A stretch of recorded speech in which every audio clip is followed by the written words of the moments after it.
শ্রমিক কল্যাণ ফাউন্ডেশনের কোনো জেলাভিত্তিক বিভাগীয় কোনো অফিস নেই। তো আঞ্চলিক পর্যায়ে যে কার্যক্রমগুলো এগুলো নর্মালি আমাদের মাধ্যমে পালন করা হয়ে থাকে।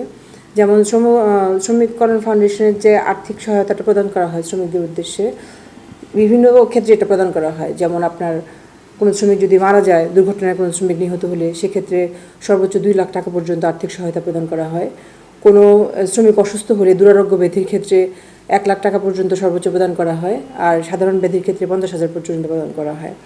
আর যদি কোনো শ্রমিকের সন্তান মেধাবী হয়, যেমন কোনো পাবলিক বিশ্ববিদ্যালয়, মেডিকেল কলেজ বা কোনো ইঞ্জিনিয়ারিং ইউনিভার্সিটিতে তারা পড়াশোনা করে, সেক্ষেত্রে সর্বোচ্চ 3 লক্ষ টাকা পর্যন্ত আর্থিক সহায়তা প্রদান করা হয়ে থাকে। এছাড়াও শ্রমিকদের সৎকারের জন্য অথবা বিভিন্ন অসুখ বিসুখের জন্য, আর অপ্রাতিষ্ঠানিক খাতে যে মহিলা শ্রমিকরা কর্মরত আছে তাদের মাতৃত্বকালীন সুবিধার জন্য 25,000 টাকা পর্যন্ত প্রদান করা হয়ে থাকে। শ্রমিক কল্যাণ ফাউন্ডেশনের ওদের যে মূলধনটা আছে প্রায় 1,000 কোটি টাকার বেশি, 1,058 কোটি টাকা তাদের ফাউন্ডেশনের তহবিল আছে।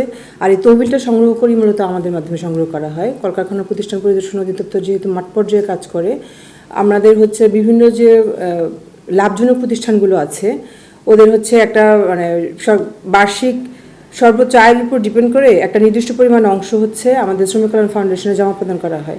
আর সেক্ষেত্রে আমাদের কাজটা এই তহবিলটা সংগ্রহ করার দায়িত্ব। আমরা তহবিলটা সংগ্রহ করে শ্রমিক কল্যাণ ফাউন্ডেশনে আমাদের মাধ্যমে জমা প্রদান করা হয়।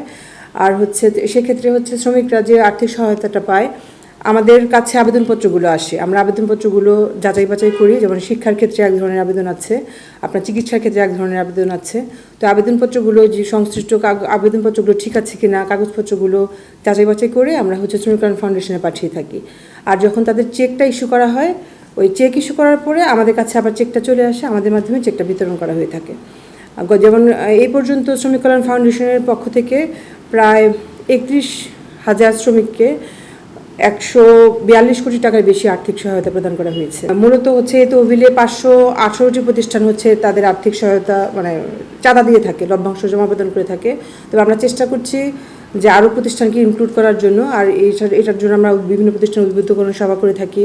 আমরা চিঠির মাধ্যমে তাদেরকে জানিয়ে থাকি, যেহেতু তাদের লভ্যাংশ বেশি, তারা যেন শ্রমিক কল্যাণ ফাউন্ডেশনে আর্থিক সহায়তাটা প্রদান করে। এভাবে আমরা লভ্যাংশ বাড়ানোর চেষ্টা করছি। আর আমাদের অফিস থেকে গত সেপ্টেম্বর 2025-এ সর্বশেষ প্রায় 36,45,000 টাকা প্রদান করা হয় 109 জন শ্রমিককে। প্রসেসটা আমাদের অনলাইনে ফর্ম আছে, শ্রমিক কল্যাণ ফাউন্ডেশন ওয়েবসাইটে গেলে তারা ফর্ম পেতে পারে। শ্রমিকরা নর্মালি দেখা যায় যে ওই ব্যাপারগুলোতে ওয়েল নোন থাকে না। সেক্ষেত্রে আমরা যে বিভিন্ন প্রতিষ্ঠানে উদ্বুদ্ধকরণ সভার আয়োজন করে থাকি, আমরা তাদেরকে জানাই, তখন তারা আমাদের কাছে আসলে আমরা ফর্ম বিতরণ করি। তাদের যখন চায় তখন আমরা ফর্মটা দিই, ফর্মটা বুঝিয়ে দিই কীভাবে ফিল আপ করতে হবে, কী কী কাগজপত্র লাগবে। তখন তারা ফিল আপ করে আমাদের কাছে নিয়ে আসে।